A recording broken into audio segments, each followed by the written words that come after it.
स्वागत है आप सभी लोगों का इस वीडियो में। इस वीडियो में हम आरआरबी एनटीपीसी के सभी शिफ्टों का रिव्यू करने वाले हैं। जो भी आपके प्रश्न मिले हैं जो कि 100% रियल और ऑथेंटिक प्रश्न रहने वाले हैं। और हाँ, 16 जून की सुबह की जो मैंने आपको फर्स्ट शिफ्ट का रिव्यू कराया था उसमें थोड़ा बैकग्राउंड म्यूजिक का इशू था, कुछ टेक्निकल एरर की वजह से, उसके लिए रियली सॉरी। बट आपको वो क्वेश्चंस और मेरी वॉइस समझ में आ रही होगी। थोड़ा अगर आप प्रॉपर उसको सुनना चाहें तो आप ईयरफोन का यूज कर लीजिएगा। बाकी क्वेश्चन जो थे वो मैंने आपको कमेंट बॉक्स में भी प्रोवाइड करा दिए थे और टेलीग्राम पे पीडीएफ भी प्रोवाइड करा दिया था, और ये भी पीडीएफ हम आपको टेलीग्राम पे प्रोवाइड करा देंगे। और एक और इम्पोर्टेंट चीज़, अभी रात को 9 बजे आपका जो है वो एक्सपेक्टेड क्वेश्चंस का सेट होने वाला है। जो आपका अगले दिन पेपर होता है या जो आपके पेपर चलेंगे तो वो ऐप पे आप लोग ज़रूर अटेम्प्ट करें। आपका 9 PM पे वो एक्सपेक्टेड क्वेश्चन का प्रैक्टिस सेट खुल जाएगा। तो चलिए चलते हैं, अब देखते हैं। पहला प्रश्न आपका पूछा गया था, पडवानी नृत्य किससे संबंधित है। तो अगर हम पडवानी नृत्य की बात करें तो ये आपका छत्तीसगढ़ से संबंधित है।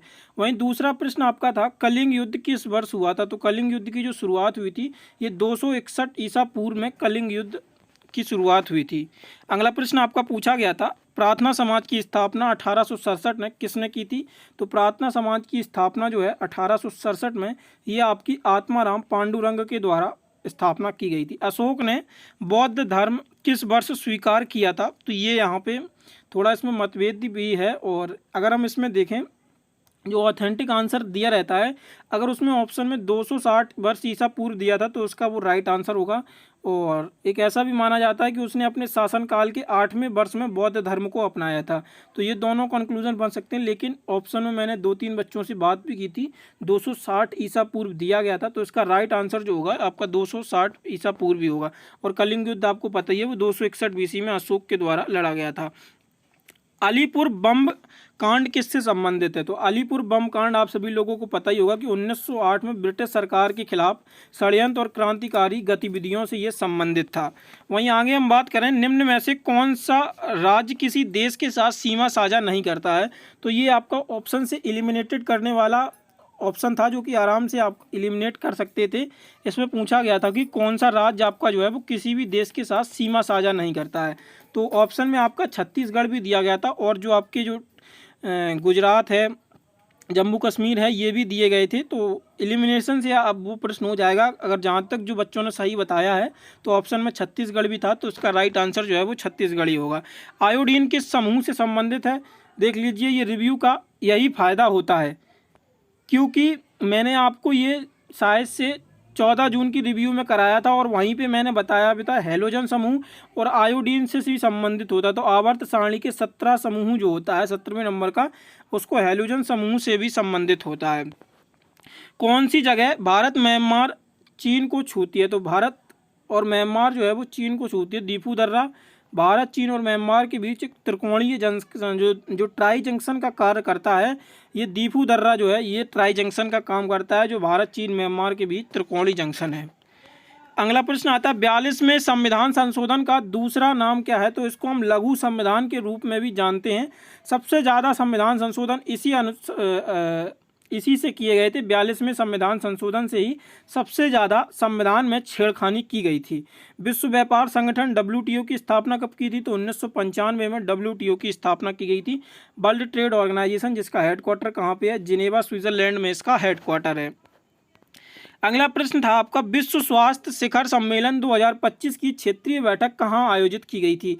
तो नई दिल्ली, भारत में ये जो विश्व स्वास्थ्य शिखर सम्मेलन था इसकी बैठक का आयोजन किया गया था। न्यायिक समीक्षा जो जुडिशियल रिव्यू होता है वो पहली बार कब पेश किया गया था। तो शंकरी प्रसाद बनाम भारत संघ के मामले में इसको न्यायिक समीक्षा में पेश किया गया था। बहुत ही बेहतरीन क्वेश्चन था, और इसका जब आप आंसर की आएगी तो इस प्रश्न का अटैम्प्ट रेट देखना।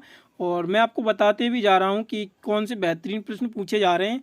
एनटीपीसी में आप समझिए RPF SI से एक लेवल ऊपर की GS पूछी जा रही है, यानी कि बहुत बेहतरीन तरीके से GS पूछी जा रही है। बस आपके जो 19 से 20 प्रश्न जो करने जोग आ रहे हैं वो आप गलत मत करिएगा, उनमें थोड़ा सा भी डाउट नहीं लीजिएगा। और बाकी आपसे एक रिक्वेस्ट मानिए कि आप GS में तुक्का मत लगाइएगा, क्योंकि जो GS में आप स्कोर करके आएंगे वो बेहतरीन स्कोर करके आएंगे, सबसे ज़्यादा स्कोर करके आएंगे। ये बस अपने आप पे बिलीव रखना, क्योंकि GS बहुत ही अच्छे लेवल का पूछा जा रहा है।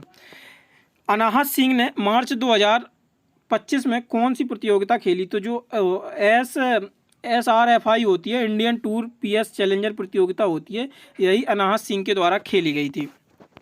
अल्ट प्लस टैब की उपयोग की किसके लिए की जाती है? तो कंप्यूटर पर खुली हुई विभिन्न विंडोज़ एवं एप्लीकेशन के बीच स्विच करने के लिए हम अल्ट प्लस टैब का उपयोग करते हैं। ये की जो है अभी चौथी बार रिपीट हुई है जब से पेपर स्टार्ट हुआ है। तो अल्ट प्लस टैब आगे वाली शिफ्टों के लिए भी याद रखिएगा।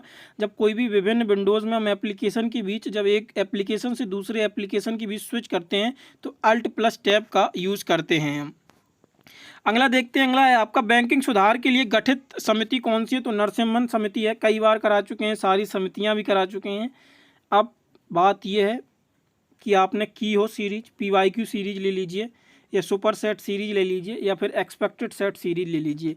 यहाँ पे 17 वीडियो कराए थे, यहाँ पे 5 इंपोर्टेंट प्रैक्टिस सेट कराए थे और यहाँ पे 10 प्रैक्टिस सेट कराए थे। टोटल यानी कि ये आपका 27 3 32 प्रैक्टिस सेट कराए थे और साथ में अलग अलग इंपॉर्टेंट टॉपिक भी कराए थे। यानी टोटल हमने 40 प्लस टॉपिक आपको GS के लिए कराए थे कि ये इंपॉर्टेंट हैं और प्रश्न यहीं से बनेंगे। तो अब वो आपकी मर्जी थी, उस समय देखा नहीं देखा, लेकिन अभी भी जिनका समय आगे वाली शिफ्टों में है तो वो वीडियोस देख लीजिए। 2-4 दिन बाद जिनका एग्ज़ाम है, अब कल की शिफ्ट में जिनका है वो तो कुछ नहीं कर सकते, और बाकी जो रिवाइज़ किया आपने वो इनफ है। और मेरा यही सजेशन रहेगा कि आप एक्सपेक्टेड सेट का भी वो जो क्वेश्चन हम देते हैं आपको 40 डेली, वो ज़रूर आप लगा के जाएँ। मेंडलीव ने आवर्त सारणी की खोज कब की? तो 1869 ने मेंडलीव के द्वारा आवर्त सारणी की खोज की थी। रिपीटेड प्रश्न है ये आपका। इसके बाद आता है हाइपरलिंक प्रविष्ट करने का डायलॉग बॉक्स खोलने के लिए शॉर्टकट कुंजी का इस्तेमाल किया जाता है। तो एक हम Ctrl+K का यूज करते हैं और CMD+K का भी यूज करते हैं। तो वहाँ पे इन दोनों में से कोई एक की दी गई होगी, लेकिन हम जो है हाइपरलिंक के लिए, डायलॉग बॉक्स खोलने के लिए इन दोनों की का जो है ये हम यूज आपका करते हैं। सेबी का चेयरमैन कौन है? तो तुहिन कांत पांडे सेबी के चेयरमैन है। बाकी करंट अफेयर जो बन रहा है 25 का, या जो पुराना जो हमने आपको मंथली सीरीज कराई थी उससे बाहर नहीं जा रहा है। MSME दिवस, ये यहाँ से आपके फर्स्ट सीरीज के स्टार्ट हो रहे हैं क्वेश्चन। तो ये 27 जून को हम MSME दिवस के रूप में मनाते हैं। अगला आता है आपका 86वां संविधान संशोधन। आज पहली शिफ्ट में जो थे 2 संविधान संशोधन देखने को मिले थे, 186वां संविधान संशोधन और 101वां संविधान संशोधन। जो मैंने आपको 30 इंपोर्टेंट संविधान संशोधन कराए थे उन्हीं में से आए। मैंने उस दिन भी कहा था कि ये इस 30 से बाहर नहीं जाएंगे और दोनों के दोनों वही उन्हीं 30 में से आए हैं। तो बाकी की आप वीडियो वो देख लीजिएगा, उसका लिंक आपको डिस्क्रिप्शन में हम प्रोवाइड करा देंगे। शिक्षा का अधिकार था, ये 86वें संविधान संशोधन से जोड़ा गया था। 21A आर्टिकल जोड़ा गया था और इसमें कहा गया था जो 6 से 14 वर्ष के बच्चे हैं इनके लिए शिक्षा जो है वो अनिवार्य शिक्षा, ये आपका 86वें संविधान संशोधन से बताया गया था। 101वां संविधान संशोधन किसके लिए हुआ था? तो ये GST के लिए हुआ था। 122वां अधिनियम आया था GST के लिए, लेकिन ये संविधान संशोधन कौन सा हुआ था? तो 101वां संविधान संशोधन वस्तु एवं सेवा कर के लिए। GST के इम्पोर्टेंट फैक्ट देख लेते हैं। तो GST के बारे में आपको पता ही होगा कि एक ये आपका अप्रत्यक्ष कर के रूप में यानी कि इनडायरेक्ट टैक्स के रूप में कार्य करता है। और GST की शुरुआत जो है भारत में 1 जुलाई 2017 से इसकी शुरुआत की गई थी। भारत का जो GST मॉडल है ये आपका कनाडा बेस्ड GST मॉडल है इंडिया का। आगे देखते हैं। तो GST ये तो आपका प्रश्न ही पूछा गया था। और भारत के राष्ट्रपति ने इसको कब स्वीकृति दी थी, ये आपका इम्पोर्टेंट पॉइंट बन जाता है। 12 अप्रैल 2017 को ये स्वीकृति दी गई थी GST को राष्ट्रपति के द्वारा। यह पूरी देश में वस्तु और सेवाओं के निर्माण, बिक्री और उपभोक्ताओं पर अप्रत्यक्ष कर के रूप में कार्य करता है। वहीं असम जो था ये पहला राज्य बना था जिसने GST को लागू किया था। और आपको बता दें GST के लिए विशेष बहुमत होता है, आधे से ज़्यादा लोकसभा और राज्यसभा में पास तो होना ही चाहिए, लेकिन आधे से ज़्यादा राज्यों की विधानसभाओं में भी इसको पास होना चाहिए। तो 16 राज्यों की ज़रूरत थी। तो जो 16वां राज्य बना था वो आपका कौन सा बना था? तो उड़ीसा जो था ये 16वां राज्य था आपका। आगे शायद से पॉइंट मेंशन भी है आपका, देख लीजिए। उड़ीसा GST बिल को मंजूरी देने वाला कौन सा राज्य? तो 16वां राज्य बना था। और GST लागू करने के लिए 16 राज्यों की मंजूरी की आवश्यकता होती थी। GST का स्लोगन क्या था? तो 1 नेशन 1 टैक्स और 1 मार्केट, ये GST का स्लोगन था। और वहीं GST के तहत वर्तमान वस्तुओं पर सेवा कर कितनी? तो ये आपकी स्लैब है 0%, 5%, 12%, 18% और 28%, ये GST स्लैब्स हैं। भोलानाथ सिंह किस विद्रोह से संबंधित हैं? तो तमाड़ विद्रोह था, उसी से आपके ये भोलानाथ सिंह संबंधित हैं। राष्ट्रपति से संबंधित अनुच्छेद, उसमें निर्वाचन या नियुक्ति पूछा गया था, कन्फर्म नहीं हुआ था। तो निर्वाचन जो है आपका 54 में दिया जाता है। और वहीं अगर नियुक्ति की बात कर ली जाए तो पद जो है राष्ट्रपति का 52 में है। तो इसकी आप पूरी ट्रिक याद कर लीजिएगा, वो मैंने आपको प्रैक्टिस सेट में भी कराई थी जो ट्रिक, पकानी कोका द्वयोदशम, जो अरबों साल से ये ट्रिक चली आ रही है। तो इसमें आपका पा जो होता है पद, राष्ट्रपति का पद 52 में दिया गया है, कार्यपालिका का प्रधान 53 में दिया गया है, निर्वाचन आपका 54 में दिया गया है, कोटा यानी कि रीति जो है वो आपका 55 में दिया गया है। वहीं आगे बात करें तो राष्ट्रपति का कार्यकाल किस आर्टिकल में दिया गया है, तो 56 आर्टिकल में राष्ट्रपति का कार्यकाल। दोबारा नियुक्ति आर्टिकल 57 में, योग्यता जो है आर्टिकल 58 में दी गई है, दशाएँ यानी कि शर्तें ये आपकी 59 में दी गई हैं, शपथ जो है ये 60 में दी गई हैं, और 61 में आपका क्या दिया गया है, तो महाभियोग। इन तीनों में से आपको कल एक ना एक आर्टिकल जरूर देखने को मिलेगा, ये कन्फर्म है। असम केसरी की उपाधि किसे मिली थी, तो असम केसरी की ये आपकी उपाधि होगी। तो जो अंबिकागिरी राय चौधरी थे, ये एक फेमस गायक थे, कवि थे, तो इनको ही असम केसरी की उपाधि दी गई थी, अंबिकागिरी राय चौधरी को। राजस्थान का राजकीय पक्षी क्या था, ये 5 जून को आपकी 3rd शिफ्ट में प्रश्न पूछा गया था। ग्रेट इंडियन बस्टर्ड राजस्थान का जो है ये आपका राजकीय पक्षी है, यहाँ पे पक्षी कर लीजिएगा। 2029 तक भारत की जीडीपी कितने होने का अनुमान है, तो भारत ने अभी हाल ही में जो है जापान को पछाड़ दिया, 4 ट्रिलियन जो जीडीपी वाला देश बन गया। और 2029 तक ऐसा एज्यूम किया जा रहा है भारत की जो जीडीपी होगी वो $5 ट्रिलियन की जीडीपी होगी। और दाब के सूत्र की बात करें तो P=F/A जो होता है दाब का सूत्र होता है। कहीं बताया गया, डायमेंशन भी पूछा गया था, तो वो आप देख लीजिएगा। सर्वाधिक लिंग अनुपात वाला राज्य कौन सा है, तो केरल जो है सर्वाधिक लिंग अनुपात वाला राज्य है। तिमोर लेस्ते अवार्ड किसको मिला था, तो द्रौपदी मुर्मू जो कि हमारी राष्ट्रपति जी हैं, इनको ही तिमोर लेस्ते, जो तिमोर कंट्री है उसका तिमोर लेस्ते अवार्ड दिया गया था।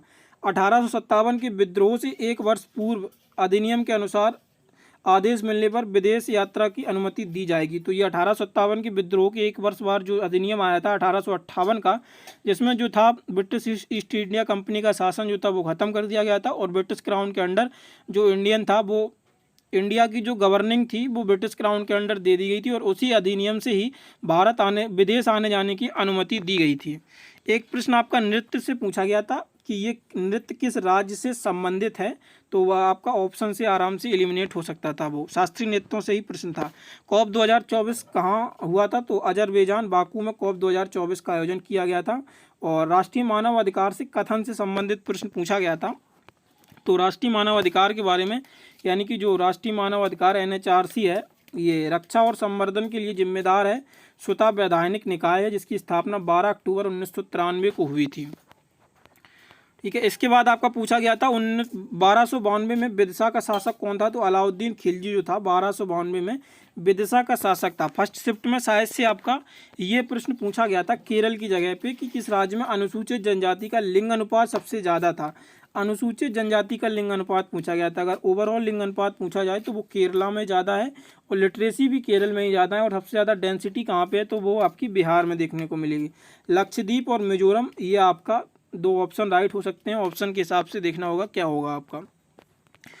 ये प्रश्न बना था पहली शिफ्ट में, PMY योजना किससे संबंधित है, तो प्रधानमंत्री आवास योजना, जो कि अर्बन यू यहाँ पे अर्बन से संबंधित होता है, यानी कि शहरी से संबंधित होता है, जो भारत सरकार का एक प्रमुख मिशन है, जिसका क्रियान्वयन आवास और शहरी कार्य मंत्रालय के द्वारा किया जाता है। और इसकी बात करें अगर प्रधानमंत्री आवास योजना अर्बन की शुरुआत 25 जून 2015 को की गई थी, लेकिन जो प्रधानमंत्री आवास योजना शहरी कार्यक्रम 2.0 लाया गया, इसकी शुरुआत 1 सितंबर 2024 को की गई थी, और इसे अगले 5 वर्षों तक इसका लक्ष्य रखा गया, यानी कि 2029 तक इसका लक्ष्य रखा गया था। तो यहाँ पे आपको 2 चीज़ें याद रखनी है। एक तो जो आवास एवं शहरी विकास मंत्रालय है, उसी के द्वारा प्रधानमंत्री आवास योजना शहरी 25 जून 2015 को शुरू हुई, और प्रधानमंत्री आवास योजना शहरी 2.0 की शुरुआत 1 सितंबर 2024 को की गई। वहीं इसी में प्रधानमंत्री आवास योजना ग्रामीण योजना भी चलाई जाती है, जिसकी शुरुआत कब, तो 1 अप्रैल 2016 को प्रधानमंत्री आवास योजना ग्रामीण की शुरुआत की गई थी, जिसका मंत्रालय जो है वो मिनिस्ट्री ऑफ रूरल डेवलपमेंट, यानी कि आवास और शहरी मामलों का शहरी नहीं ग्रामीण मामलों का मंत्रालय है, उसके द्वारा इसकी क्रियान्वयन किया जाता है। तो ये तीनों चीज़ें आपको याद रखनी है। प्रधानमंत्री आवास योजना अर्बन 2015 में, और प्रधानमंत्री आवास योजना शहरी 2.0 2024 में, और प्रधानमंत्री आवास योजना ग्रामीण 2016 में। और प्रधानमंत्री अर्बन वाली है वो शहरी एवं विकास मंत्रालय करता है, और ग्रामीण वाली ग्रामीण विकास मंत्रालय के द्वारा इसको क्रियान्वित किया जाता है। तो ये आपके प्रश्न थे। बाकी ये जो मैथ्स और रीजनिंग का रिव्यू है overall easy to moderate level का आ रहा है, जीएस अच्छे लेवल का जीएस आ रहा है। और आपको बता दें जिसके बारे में हमने आपको स्टार्टिंग में भी बताया था कि ये ऐप है हमारा, जहाँ पे आपको 9 PM पे डेली एक्सपेक्टेड क्वेश्चंस मिलते हैं, जो 40 क्वेश्चन का फुल प्रैक्टिस सेट होता है। आपको करना क्या है, डिस्क्रिप्शन में आपको एक लिंक दिया गया होगा ऐप का, तो वहाँ से आप लोग ऐप डाउनलोड करिए। ऐप डाउनलोड करेंगे, उस पर आप रजिस्टर करिए। रजिस्टर करने के बाद आपको कुछ ऐसा होम इंटरफेस दिखेगा। यहाँ पे आपको टेस्ट सेक्शन में जाना है। टेस्ट सेक्शन के बाद प्रैक्टिस सेट का सेक्शन खोलना है। तो वहाँ पे आपको ये 4 कैटेगरी दिख रही होंगी, SSC, RRB, UPSC और DSSS। आपको RRB का अगर देना है तो आप RRB पे क्लिक करेंगे तो वहाँ पे आपको मिल जाएगा RRB NTPC expected practice set, जो कि 9 PM पे डेली अपलोड किया जाता है और 23 तारीख तक वैलिड रहेंगे जो कि। और अगर आप SSC का भी इन फ्यूचर देना चाहें तो SSC की भी प्रैक्टिस सेट अपलोड है प्रीवियस ईयर, और जो एक्सपेक्टेड प्रश्न बन सकते हैं 2024 के लिए। ठीक है, तो ये आपको ऐप पे मिल जाएगा। और बाकी PDF जो है वो हम आपको एज इट इज़ रेगुलर जो टेलीग्राम पे प्रोवाइड करा रहे थे, तो वहीं पे ये आपको PDF मिल जाएगा। बाकी आप लोग चैनल पर पहली बार आएँ तो प्लीज़ चैनल को सब्सक्राइब जरूर कर लें और अपने दोस्तों के साथ वीडियो को साझा करना ना भूलें। धन्यवाद।